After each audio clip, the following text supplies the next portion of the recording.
Welcome to today's Explainer. We've got a truly fascinating, high-stakes case study in corporate governance and brand survival to unpack for you today. We're going to be digging into the 2022 reputational crisis of Flutterwave. This is drawn straight from a comprehensive teaching case study on B2B brand management. Now, right at the top, I want to be absolutely crystal clear. We're dissecting this purely as an educational exercise in crisis management and strategy. We're going to be discussing reported allegations. These are strictly matters of public record, and crucially, they remain entirely unproven. So we aren't here to take sides. Instead, we're critically analyzing how a massive organization actually responds when its most critical asset is suddenly put under a microscope. So think about this. How do you protect a brand when the founder is the problem?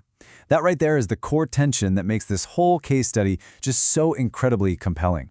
You know, in the traditional corporate world, if an executive gets into trouble, the board simply removes them, puts out a quick press release, and the brand moves on. But what happens when the founder isn't just an employee? What happens when they're the public face, the chief evangelist, the controlling shareholder, and literally the embodiment of the brand's origin story?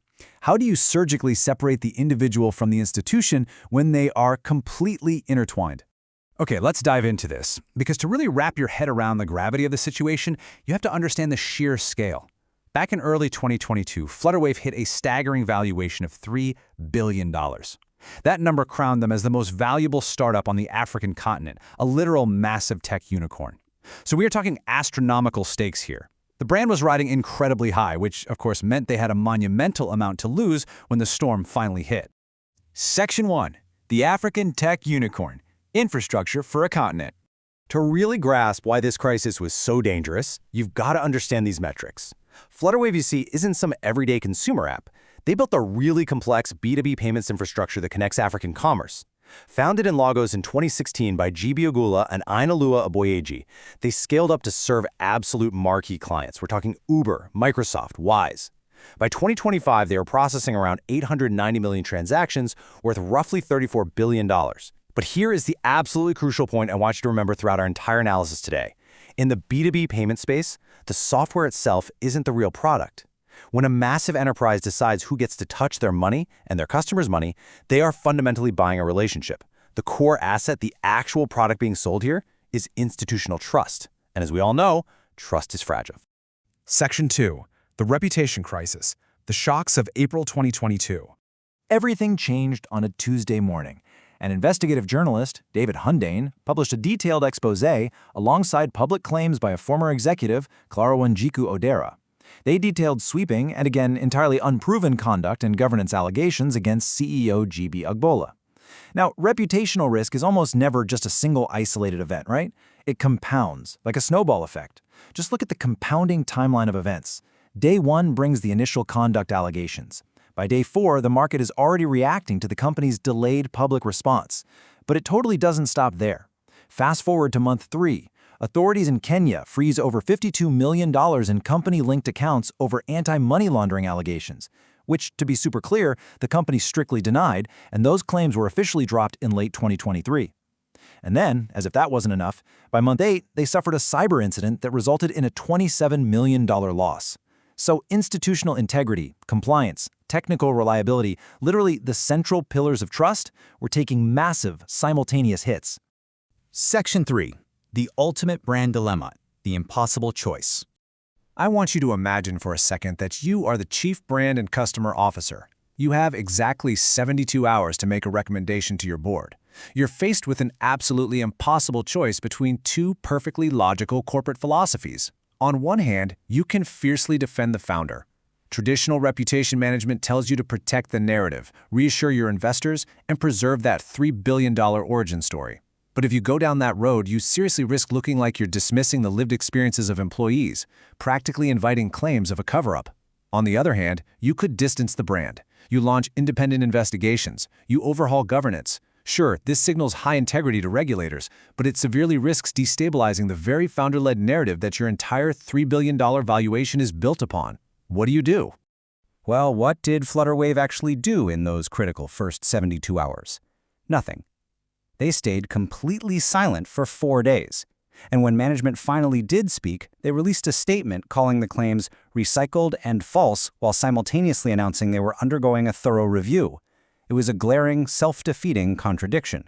From a brand management perspective, Critics immediately jumped on this, asking, wait, why announce a thorough review into claims you've already definitively declared to be false? This highly defensive posture practically agitated the crisis even further. It signaled a potential governance vacuum at exactly the moment when stakeholders desperately needed to see steady, capable hands. Which brings us to Section 4, the human-to-human framework, analyzing the crisis lens.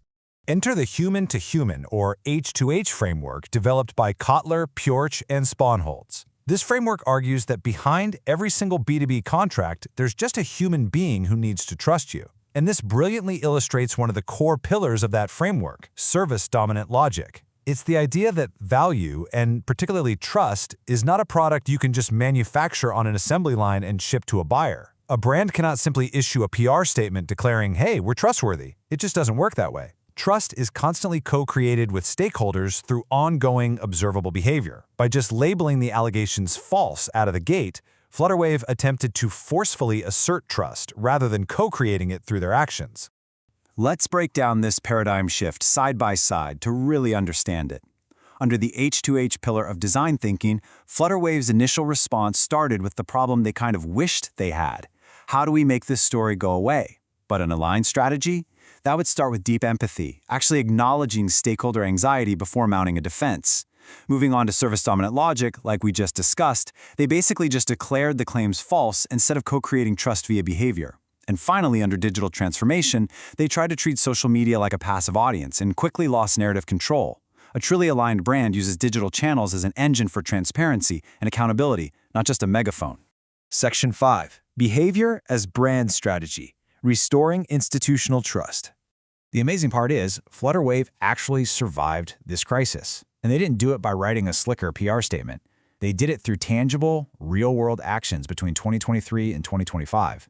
They completely overhauled their governance scaffolding. We're talking appointing independent board directors, recruiting heavy-hitting senior executives from legacy, highly regulated financial institutions, places like Citi, PayPal, and Visa. They built out entire functions dedicated strictly to engaging regulators, and they successfully secured over 20 U.S. money transmitter licenses. Plus, as I mentioned earlier in November 2023, that Kenyan AML case was officially dropped. You see, these weren't just messaging tactics. This was the H2H playbook, executed in real life. They restored their brand legitimacy through verifiable, undeniable reforms. The absolute crucial takeaway from all of this is simple.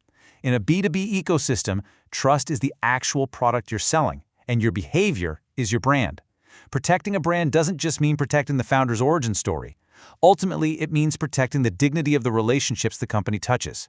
It's the accumulated experience of how a company handles adversity, how it treats its employees, and how it respects its regulators.